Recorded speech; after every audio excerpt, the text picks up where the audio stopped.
everybody. Welcome to the inaugural show of the thing we don't have a name for yet. Very first. My name is Jeff. First. Huh? Yeah. Very first. Yeah. So it's my name is Jeff G, and I got the great and wonderful Xander Lovecraft. We're both like big wrestling nerds, and we kind of bonded over that. So we figured it'd be fun to talk wrestling, especially because also being a weird sideshow history nerd is that's where professional wrestling comes from, is from sideshow, as we're both sideshow folk. Let's kind of bring it back. Let's reclaim that, as it were, and talk of that sort of stuff up properly. I love it.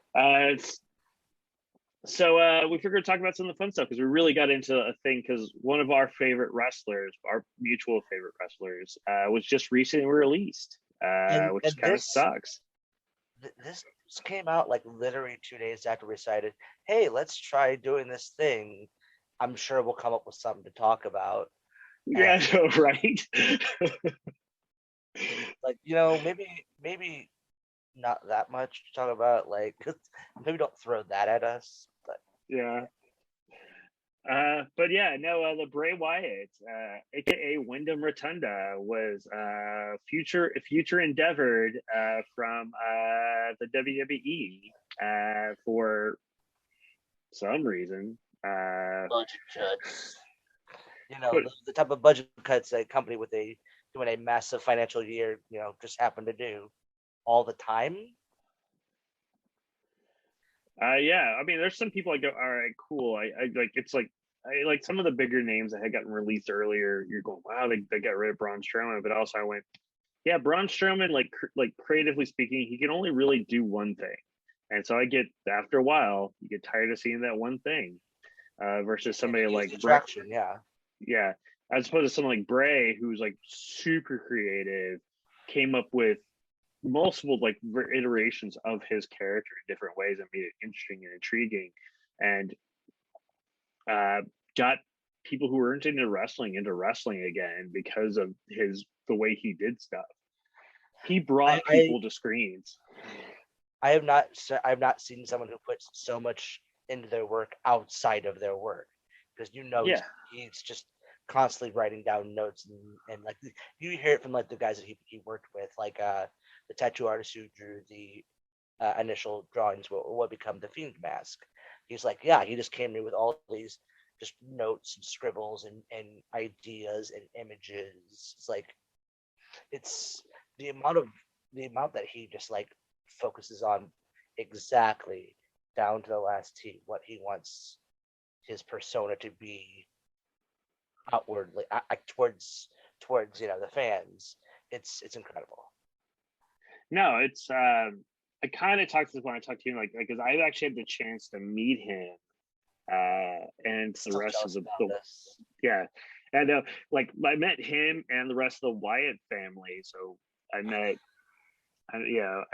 all three, because this is pre-Braun, so all three, man. Like John, it's so Luke Harper, Luke Harper, Eric Rowan, and Bray Wyatt, because stuck in an airport, like literally, they were stuck in an airport for 4 hours working in the airport, which I got to see it, and because I was huge into NXT, like that was like, and for a while, NXT was the only, like it was still like it was like the only one I really watched like religiously, and I would watch clips of everything else, like all the other main shows, but like I would watch NXT every week, and so I got really invested in the whole Wyatt family stuff.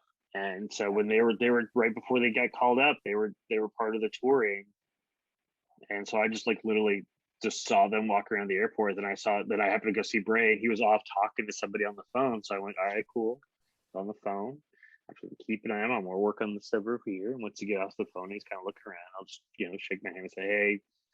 And we chatted a few minutes. I just went, hey, I just really like what you're doing. I like the vibe. And he goes, yeah, it's really cool. He's got that raspy voice. He's talking about how like he really looked at like, now that he looked at like things like the Cape Fear persona, which is what Waylon Mercy was, a WWE character who kind of used that same vibe as well. Yeah. But he looked at like old like revival videos. He looked at things like the old snake handling stuff. He looked at all this sort of stuff like that. He looked at the 70s kind of weird slasher exploitation films. and all that sort of stuff to kind of craft this kind of Southern Gothic thing. And I was going, Rhett's really like literally we just talked film for like 4 or 5 minutes. So very super nice man. And what's great is like even before the NXT rendition, when it was just him in FCW, and like he was very much more Max Cady than anything else. But this is what like hooked me. He was using a quote from one of my favorite movies, Fallen, Denzel Washington, about the demon who latches onto the serial killer. And you only know it's him because he's always quoting the old song, "Time is on my side," and like that was one of his first real catchphrases. And when I first saw him do that, I'm like, I had to pay attention to this guy because that is such a reference that so few get. And he's been one of my favorites ever since. Oh, it's the fact is like, it's like, I mean, he comes from like wrestling royalty. Like, don't get like the fact is like his father and his grandfather were these big. I mean, between Blackjack Mulligan, who like ran roughshod for a number of years, being his grandfather, and his father, who most well known is IRS, but he's always been a solid worker, even if he got settled with like a kind of a hokey gimmick. But watching him actually wrestle was like, he's really good at like it's like Mike Rotunda is a really good wrestler. And so he just got saddled with like a shitty gimmick, but he made it work. He really did. And that's the funny thing is like, even like you look at like Bo, who was also a really solid wrestler. He just couldn't get over the shitty gimmick. But that's a really good solid wrestling family, which is going to be really interesting. I am actually, it's weirdly enough, like I'm looking forward to see what's going to happen next for him and where he's going to go, or if he might just or he might just pop up as another Samoa Joe where he's just like let go for like a couple of weeks and gets signed back on, which is also a possibility. I can see that, but because they make way too much money off of his merch. So exactly, but also we found out like a day and a half after his release, we found out that JoJo, his wife now and mother of his 2 kids, was quietly let go like months ago. Yeah, she got. I think that first she got let go during the first backstage purge, but she'd been on maternity leave, so they just went, "Well, you're on maternity leave. Well, you might as well just stay gone." It's kind of how it worked, because like she just gave that. That was half the reason why Bray stepped away for a minute way early on with like the whole burn angle, is because she was giving birth to their second kid. So that way he could take time off. I don't know.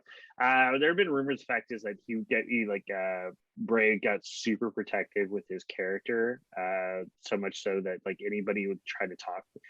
Scuttlebutt says that people are trying to pitch him stuff, and he wasn't willing to do things because it goes, well, that wouldn't make sense for the character, which is probably true. And I mean, we've seen what characters happen to characters when Vince gets his hands on. Like what, 2 weeks within Goldberg ever becoming a WWE superstar, he's wearing a blonde wig with gold dust. It's like Vince has this. He has this knack for taking just like these amazing characters and in an instant just shredding them of their mystique. Like it just like in one swoop, whether it's one little thing, and just okay, yeah, you can just be any Joe Blow wrestler now. Yeah, it's I've noticed that the only characters that kind of, it's like if you can't vibe with Vince, you're always in danger. And from what I understand, it's like Bray and Vince was very hot and cold. I think it's one of those things like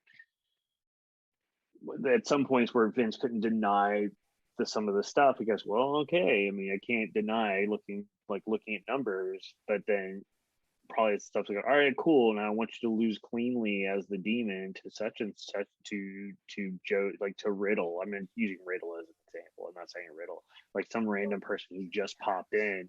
And we're going like yeah, why?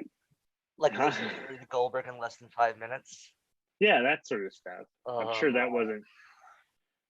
But the thing is, like, but that set up the John Cena WrestleMania moment. So it's one of those things I go, it sucked that it happened, but we would not have had that happen. And that's probably why I couldn't call it a match. It was definitely probably one of the better things that the WWE has ever turned out. It was definitely it was definitely one of the top 2 highlights of that WrestleMania, which I mean, it was their first attempt at a 2-night event, and it was during the heart of the opening of the pandemic. So it's like, well, yeah. So yeah, the 2 pre-taped events, which was that match, and then of course the Undertaker retirement match. Match. Yeah, like with the Undertaker showing up and doing the Metallica playing the background music because fuck Kid Rock. I mean, if I had the choice between the 2, I'd be like, yeah, I'll go with Metallica. Sorry, yeah. It's not 2001 anymore.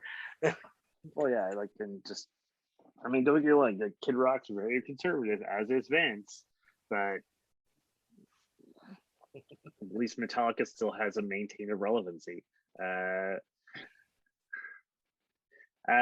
yeah, so yeah, all I can say is so choices are for Bray is either A, he gets rehired within the next couple of weeks, which is possible, or B, we could see him pop up in another he could do all sorts of things. Like the world's his oyster. I mean, I could see him pop I would love to see him at AEW. I think AEW is just so heavy right now with stuff that it's even with the rumors of other people joining in, there's just too he would get lost. He could, if he doesn't get lost in the shuffle, he's going to put one of the other homegrown talents to get lost in the shuffle, and that would not be good for them either. So it's that whole, as much as it'd be cool to have an AEW, I think he'd be better off going to Japan, doing Impact, or going with just because if he was smart with his money, he can probably even go with a smaller things like the NWA started to gain prominence, as is MLW. Maybe he'd just be journeyman for a while. The beauty with Impact is they've shown, with Decay, with his Return of Decay and everything, they can do these weird out there gimmicks and storylines, and people are just yeah. And it doesn't kill anything for him. You don't have people going, what's this? You don't have the stalwart fans are just annoyed by it. It works with them because from Impact that was when we first had the final deletion. We had total nonstop deletion. Yeah. Essentially, Broken Matt could crawls so Bray Wyatt could potentially run in Impact. Well, they did tag for a while, so yeah, exactly. But yeah, I think that's the better option for him, is probably doing something like an Impact versus AEW. That way, it doesn't. It's just AEW. It's gonna have. They're slowly growing to having I think they're 3 or almost. They're going up to 4 nights now for having products, and I'm just going. It's getting there. It's just going to get, there's just too much stuff going on. And so and nobody, unless you're in that top little circle of people, there's no real storylines. You're just watching people wrestle, which is still good. Don't get me wrong. Yeah. That's old school ways. But I know with the way things are for a lot of stuff now is they want storylines. They want to see the chase for the thing, whatever the thing is. Though I will say, because I was watching a couple of videos about, of course, this whole situation, and Simon Miller put out a good one. We have CM Punk potentially going to All Elite. Brian Danielson. I almost called him Daniel Bryan. Can't call him that anymore. Yeah. Brian Danielson. Pretty much the ink is dried on his contract as we speak. Why don't you? Because like there was something about, oh, they're mimicking WCW. You know what? Lean into that. Mimic WCW when they had last time they had three men from another company come in and potentially have him be that third man. And I like with with the NWO, but I kind of like the idea, but I'm like, would that pull away from any potential character he's trying to do, or would it just pull away from, like you said, the younger guys who are trying to get over with the company? So it's, but yeah, because the problem is something like Bray Wyatt coming in that could damage people like Darby Allin potentially, depending on the type of character. But also depends on the type of character that Bray let's call him Wyndham now because it's no longer Bray Wyatt. So Wyndham Rotunda, what type of character he decides to bring in. Because the fact is, I think he'll lean more heavily to the old school Bray. Because from understanding when I talked with him, that's him in a nutshell. That vibe is him. I have heard him in like multiple like radio interviews where he's like the old, like when he was still the more the Eater of Worlds cult leader gimmick. It's like the words are out there, like that's fairly close to how I actually am. I'm like, all right, I dig it. I mean, that's like he's talking about. He goes like they're like when I saw them walking around the airport, they're all dressed like they were dressed for the ring because apparently that's what they normally wear. Literally, it was they're all dressed like that. Yeah. Well, the fact is nobody else was. They literally just went, yeah, this is just kind of how we are. Because like I saw all sorts of other people who were dressed just dressed down like in like that, like just dressed in normal sweats or like jeans and things like that. They weren't dressed out like anything. It wasn't like I was like Randy Orton was running around in like shorts and a sleeveless hoodie or something like that, which who I also met, or like any other stuff. It's just one of those just looked like normal people, and like they do look like normal people, but they were still dressed like they were on like in the ring. Of another trio. Yeah, well, I mean, the fact is, I mean, because they're wearing, I mean, they're clothed. I mean, they're dressed in street clothes, essentially street clothes for their stuff anyway. So it just kind of made sense in that respect. So, but I would see more leaning towards that sort of stuff, probably less like kid show host demon sort of stuff, because I'm willing to bet that WWE owns the demon stuff or the fiend stuff, so I would see him going more back to the backwoods preacher because that's just probably like old hat. He can just jump in and do that anywhere because that's an easy kind of just riff, and do that sort of stuff. And so wherever they decide to do that, so it just comes down to how that happens. But this is also the big assumption that once again WWE just doesn't do the oops we fucked up, let's rebuy it, or the fact is or like things like or especially like Triple H goes, wait, what? No, I'll bring him into NXT or something like that because that's what he did with Samoa Joe. Yeah. I am actually really interested in finding out like like who has the IP to all of the Fiend material, because if that does become like, if that is something Bray's like, no, that's mine, I will not sign it over, then that's a pretty cool, like he could do the backwoods character, of course, but like the Fiend was, but both characters were incredible, but like Fiend, because everyone loves horror movies, everyone loves being scared, and it just works. No, it's just of course no. I was doing a quick look up as far as can I find it out real quick? No, I'd have to take some actual digging to figure out who owns the IP. That would probably take a Sean Ross staff to find out. It's like I can probably judge. It would take me longer than it wasn't just a quick Google search. I'm just gonna look for it. But no, 2 hours later. 2 hours later, as we're going, you know who else just got actually who was granted the release today? That's right. Ric Flair is officially a free agent. to be fair, or to be Flair, hey, I mean, he was at best a Legends thing like that. He's officially retired from ring. I think he might take an occasional bump, but he's like officially retired from. So like the only thing he really was on was like a Legends contract. I know he hadn't been happy for like he was only kind of tenuously involved with one because of Charlotte, but now Charlotte's trying to step away and stand on her own. And then the last thing he did was the whole weird Lacey Evans pregnancy thing. And then before that, he was jumped during a poker game by a night vision goggle wearing Randy Orton. Yeah. He's been given some weird stuff lately. No, it's I think it'll last as long as it takes before whoever like his ninth wife or whoever he's married to now divorces him, and so he needs money again because he's horrible with money. So what? You mean the guy who always talks about how much money he spends isn't great with money? That's the limousine riding, jet flying, alimony paying, and then the alimony paying, and then the alimony paying. No, it's it's.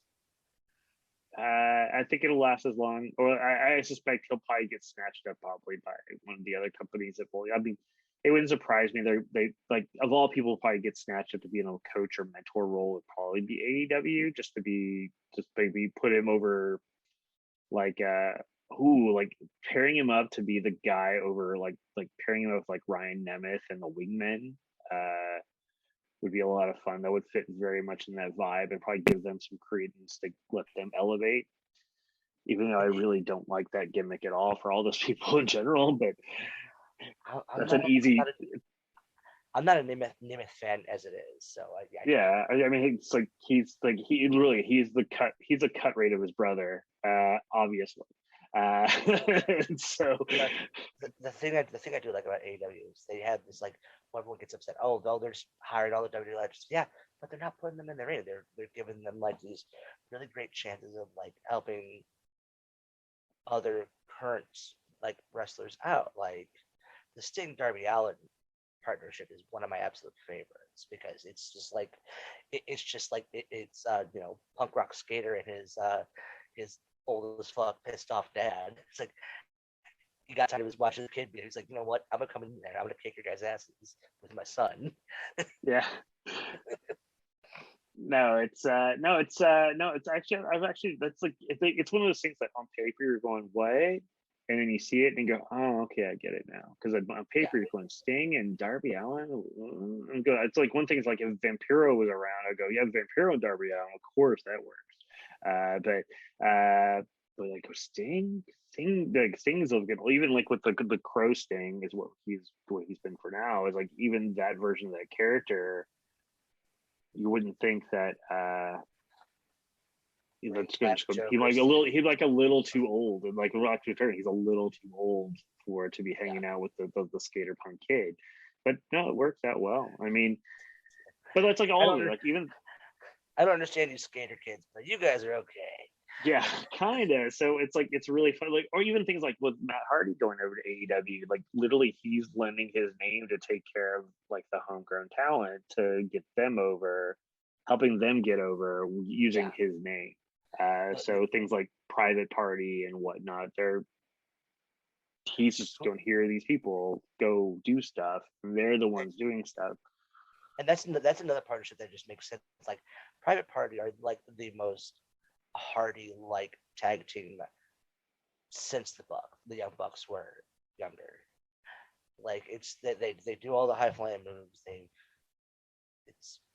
It definitely makes sense to have Matt like kind of like being their leader and guiding them.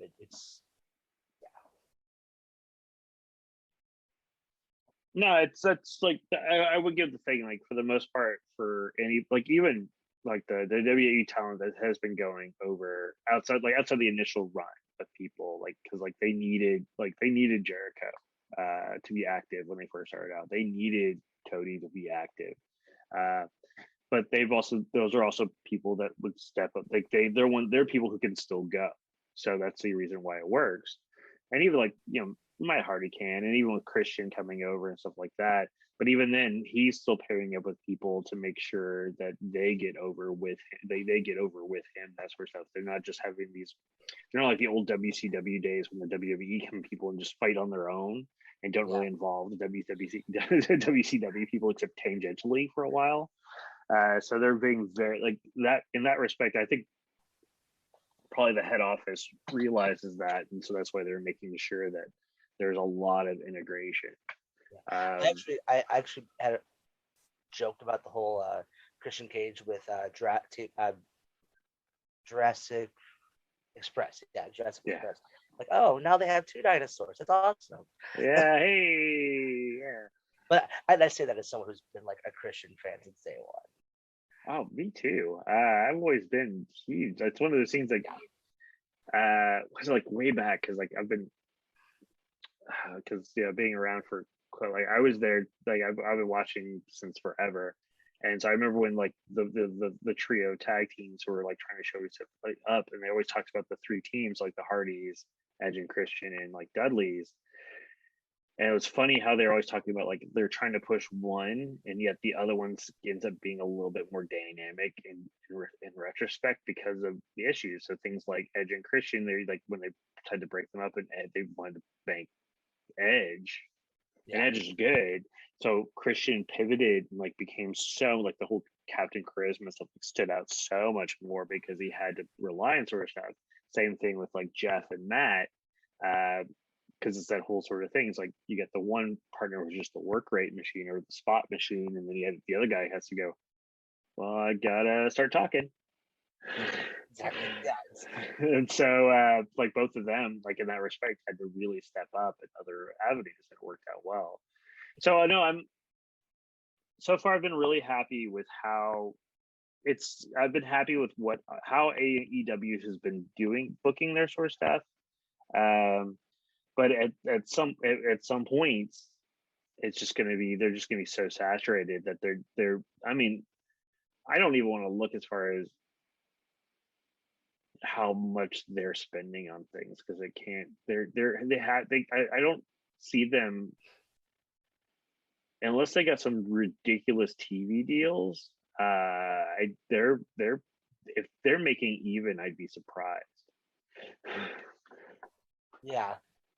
That's really how it is. Like the companies those startup companies. Like the first couple of years, there's gonna be losses, but like you kind of had to come out like full guns blazing to even just get noticed. Yeah, I mean, I think in one respect is because the Khan family basically is like because the son is the one who is running it. But his dad just goes, all right, here's this checkbook, go. I believe in you. But because Khan is actually such a fan, he's not just looking at just a business transaction. He's such a fan that he wants to make it work, which is why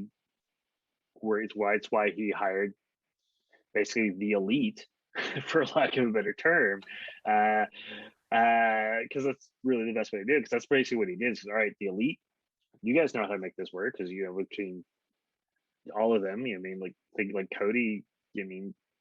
Cody sat at the feet of his dad for better or worse to learn all this sort of stuff. I'm glad that there aren't too many dusty finishes, so that's always nice. And then you have 2 guys like the Bucks who like built their image from the ground up, like from the indies, and found a way to just like mass market themselves in a way that isn't oversaturating, but like they know what sells. And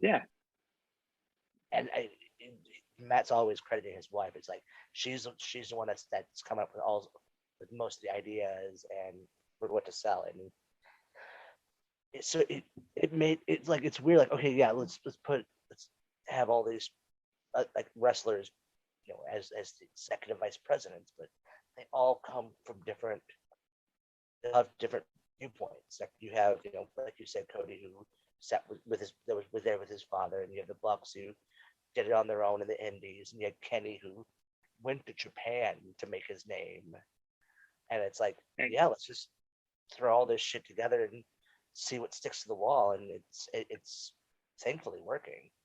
Well, yeah, and plus like Kenny and the Bucks because they work the indies and stuff like that, so they've worked with everybody. So it's like the fact is like they knew these people like Orange Cassidy, they knew Trent and Chuck Taylor, they knew even people like Jungle Boy and Luchasaurus, stuff like that, working the indies. They worked with these people already, so that's why they went. Or they were scouting without even knowing they were scouting. So like Sonny Kiss and Joey Janela, that's another group. That's another tag team I love.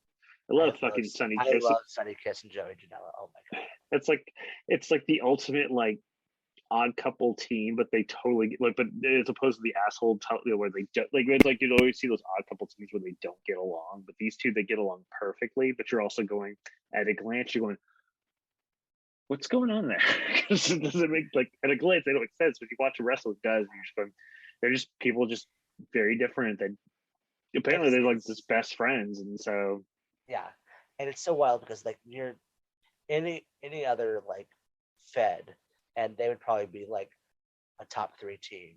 But the one thing that AEW has like absolutely gotten pretty much right from the start is tag team wrestling, because they have all of these incredible teams, and it's just like, yeah, who is be the next? Who is going to be the next contender? Like it's because like WE is like Vince has been famously stated that he doesn't like tag teams. Not for anything watching. It's like he's famously like it's been famous him like that's why they and so the fact is seeing a Fed that really and that just bleeds over to a lot of other stuff. So like Impact never like had tag teams, but they never really emphasized tag teams. They went X Division route, which is still good because it makes them tough. But the fact is AEW has really stepped up to make tag team wrestling matter. So things like, but yeah, I think part of the reason is because the Young Bucks are on the board, so they're one of the best tag teams in the world. Of course, you're gonna. Exactly. Yeah, if that's the case, you got to have that part of the brand. To it. Yeah, and so like there's so many good tag teams in AEW that it's like, but also the other side of that, the fact is that makes it easy to, weirdly enough, that's easy to kind of pack a show out a little bit better by getting the tag team wrestling. But so at the very least, a lot of people are allied with some people, so that way they go, all right, cool. Me and so we're not a tag team, but we're alliance, and so they'll work together sometimes being tag teams. Versus like Sonny and Joey almost exclusively wrestle together. They occasionally do separate. I think the only time they wrestle separately is when one of them's hurt or something. But all the other stuff, I've started watching the stuff, and I've noticed like some of the other, but they still branch out in other stuff too. Like Jungle Boy's wrestled on his own, and I think he has the most wins in the company currently. I think that I think I think that's right. Yeah, I saw a thing they talked about Hadlow, which is cool because he, for lack of a term, he is considered homegrown talent. He's wrestled the indies, but not the biggest. This is his biggest scale. So I thought that's really cool. And the fact is that the office is making sure that it isn't one of them being that guy. I mean, it took them over a year and a half before they put belts on any of them. And that was on purpose. Damn respectable. Yeah, that was on purpose. So because they went, that's like it's like what Cody is. It's famous that Cody will Cody stated that he'll probably never take the main champ. He's like the United States champion is probably the highest belt he's ever gonna have. Because he just went. We have so much other talent here. I'm happy to not have the belt. I don't need it. So unless it's there for a storyline reason, which is the only reason why I had the United States belt. Basically, he was using it to hold it for a while, so that way Brody. Rest in peace. It could take it. So you're saying that's the United States. Oh, that's right. The TNT title. Yes, that's what I meant. The TNT title. Yeah. It's what it is. It's the secondary. It's the television. It's secondary. It's their secondary title. It just stuck in my head as the United States title. I don't know why. But yeah, the TNT title, he took that one because he goes, when they decided to do that one, he went, all right, cool, I'll be the first one because but that was probably more the network going, all right, we need to have somebody big, and then he goes, all right, fine, I'll take that title the first, and but he just had it long enough to pass it on to somebody who was big enough to do it, and that's just how it worked. But no, I know I'm digging it. I can't wait to watch. I think like in September, I think I'm going to 2 different shows in September. I think we're going to like the Jersey one and then the one in Queens. I am on the party bus for the Jersey one. That's right. Yeah, we're part of the Jersey one. That's gonna be dope. That's gonna be dope. And then we'll catch. I'm also going to at least the Rampage taping in St. Louis in November, my hometown. The next night is Full Gear. I want to get tickets for Full Gear too, because why the fuck not? well, Chicago sold out in minutes because everybody's pretty much figuring out what's happening in Chicago, so everybody's buying tickets. Not just Chicago, the United Center. This is where like the Bulls have played. This is where like when WCW was there, you would always see Sting like coming down from the rafters to fight off the NWO. Like, that's what I think of when I think of wrestling at the United Center. Like it's and have if all signs are pointing to one Phil Brooks debuting there, that would be fucking fantastic. Yeah. Because that's why they sold out, because they're going, if rumors hold true, that would be the place to. Well, you heard the two main chants last night on Raw in Chicago. It's of course CM Punk, but we want Wyatt. And like, when I heard that, I was like, yeah, because that was happening during the Goldberg segment too. and of course, you know, the day after they got rid of him, they just happened to be in one of the rowdiest crowd cities on the map in Chicago. It's like Chicago, Pittsburgh, Philly, New York. Those are all played because they're all old school wrestling towns, like huge like wrestling. So yeah, that's bound at. No, it's gonna be interesting. I'm looking forward to both of those shows, and seeing, because like one's at the beginning of the month, the other's at the end. I don't remember the exact dates because I'm not the one who handled the tickets. Somebody else did. Queens, that's the one that's at the Arthur Ashe Stadium. That is at the Arthur Ashe. That's probably gonna be there's gonna be a big something happening there, I'm sure. Danielson maybe. Possibly. Because there's like that is a huge, like, it's, for one, there's never been a wrestling event there, if I recall. It's a tennis arena, and like that place is huge. So I feel like they've got to be doing something huge there. Oh, I'm sure it's their first time in New York, so there's going to be something big. There's a couple of things that can lead towards it.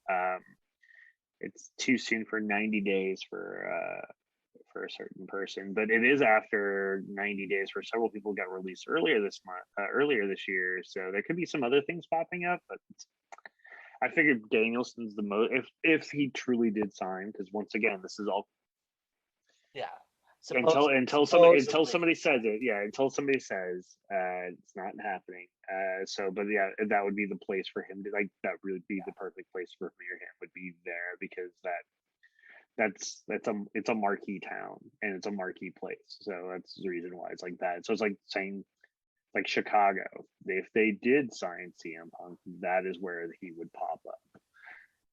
I mean, he was on the show Heels, which is about to premiere on Stars, which is co-financed or worked with AEW stuff too, because Stephen Amell, who is Green Arrow, is like really good friends with Cody, and there's a lot of like AEW talent who's working in that, because it's all about wrestling.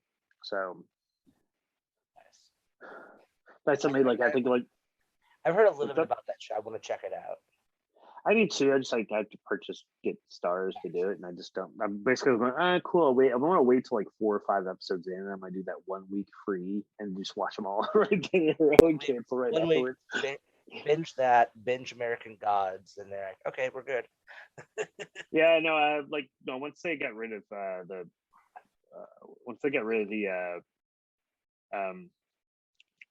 showrunner after the first season, I just went not interested in watching it anymore. I'm a sucker for the story. I do too. I don't get. I love the story. It's one of my favorite books, but one of my favorite producers and creators who made. I mean, the guy who did Hannibal, the guy who did the first season of Heroes, Pushing Daisies, Wonder Falls. I mean, true. There's a reason why people were into that show. Is like they didn't really realize it because so visually it was so there. But I mean, and then all the shit that went down since then, you're just going, oh yeah. I mean, they got rid of fucking Orlando Jones because they went, oh, we don't care about your character, Mr. Nazi. No, Mr. Nazi was probably one of the better characters. Too. Yeah. Oh, once upon a time. Yeah. Anger. He knew how to do that character so well. I don't know. Orlando Jones is great. As we detract, because that's so off the rails. No, that's usually what happens is when I do chat stuff like this, I go, all right, cool, talk about a thing, and then we're gonna go over there for a minute. But no, I'm excited for the AEW stuff to see what happens. I'm weirdly, I'm sad that the whole Bray Wyatt stuff did happen. I look forward to see what's gonna happen because it's a weird sort of stuff. Sometimes this will create something new, and which may even be better than what he did before. Yeah. And it's now been proven now that for professional wrestling to survive, you don't need WWE. And that's a weird thing, especially with like the weird partnership with AEW, Impact, New Japan, where they're kind of just sharing people back and forth. NWA now too, because that's right. NWA started stuff too. Mickey's been there because she's about to do the big all women show for NWA. Yeah, which is another people. That's something I'm like. No, it's like proving that stuff, and even like the little smaller things like MLW, which is a much smaller thing, but they've got some good stuff going on there. GCW, they just made huge waves with Cardona winning the title off of their man. Yeah, everyone was so unhappy. Like if you saw, I don't know if you saw the fallout of that match, but like the moment he pins Gage and just like, and this is in like a nice ballroom too. I think it's like that place. That was like ECW shit crazy. It's just chuck him like, oh my god.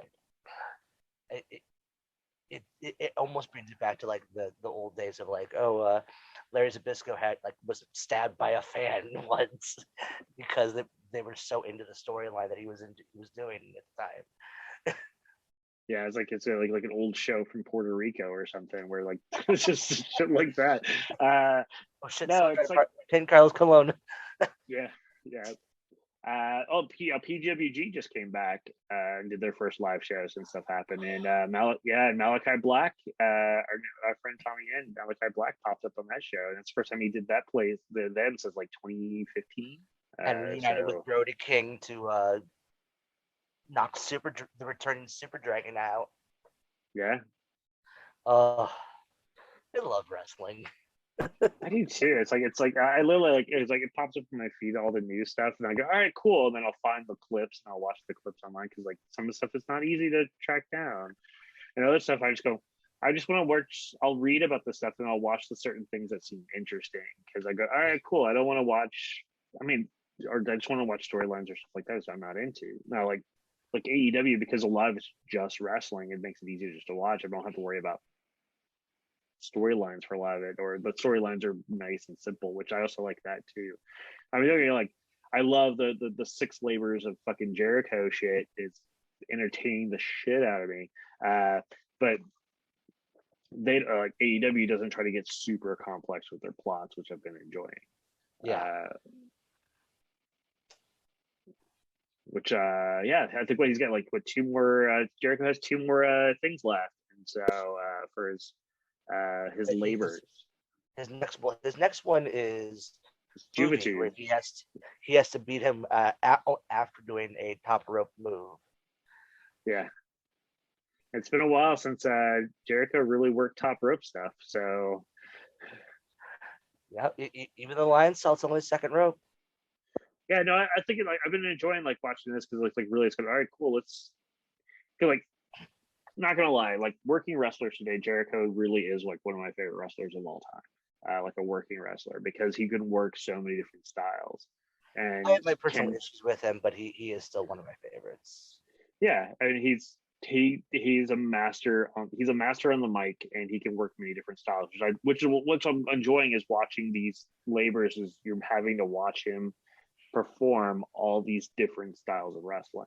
Yeah. So I dig that. So what else makes it entertaining? And then you got MJF, who's probably one of the more entertaining heels that's come out in quite a while. So that kid, the fact that he knows so much about wrestling and he's 2/3 my age, it infuriates me more than I could imagine. No, I mean, I just want to good for him. He's got it figured out. He got it figured out quick, and he's solid. Yes. And he figured out who he was as a wrestler, and he's a solid wrestler. And like, there's some people who know they're a great wrestler, but their character work is shit, or they're great characters and shitty wrestlers, and he's both, and that works out really, really well. And then getting paired up with the right people to kind of help that elevate a little bit, and then just Cody Rhodes seeing something out of him and goes, yep, that's the guy. Because that was the decision. Was Cody went, that's the guy. He was one of the guys I met literally days before the first All In. It was I got to I bust down from New York to go to a signing in Atlantic City, and I met the Bucks, Cody, Hangman, Guerrillas of Destiny, Janela, Rosemary, Alley, and then MJF. It was, and he was so nice. Like, he wasn't even in character. Like, you could tell he was just a young kid who knew he was about to really finally make his name on a national scale, and just kind of taking it all in. Yeah. No, it's really fun. So looks like we're just about out of time, so I want to make sure it keeps stuff like that. So let's because so we're gonna have this come out in the next day or so. So let's get quick plugs, and then we'll get out of here and enjoy stuff. And because we're also gonna hype our shit too. That's how it works. Of course. Because that's how it works. We got people like, how can they find us? So Xander, how can everybody find you and what's going on? All right, you can find me on Instagram, Twitter, and Twitch, all under the name Rev_Lovecraft.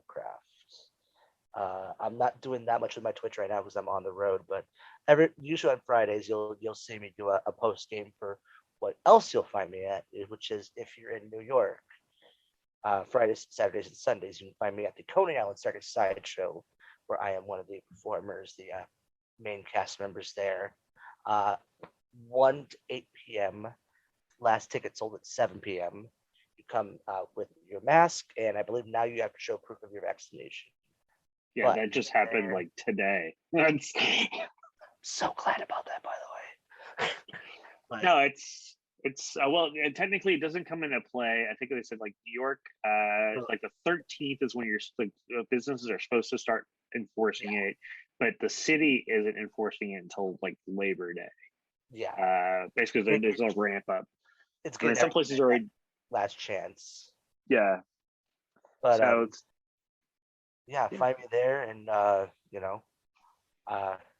I'm told I do very entertaining and stupid things on stage. And it's fair.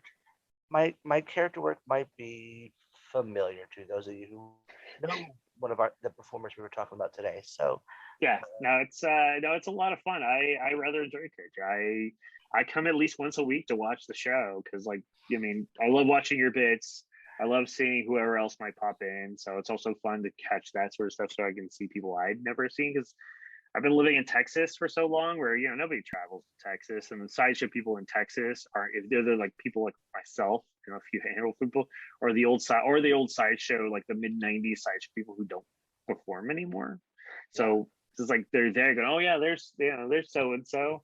Oh, he doesn't do that anymore. He just tends bar over that place or stuff like that. So coming here, I can at least see people being more active, and so it's kind of nice. So yeah, for myself, Geoff the G, Geoff _ with the G on Instas. You can find me Geoff the G on Facebook.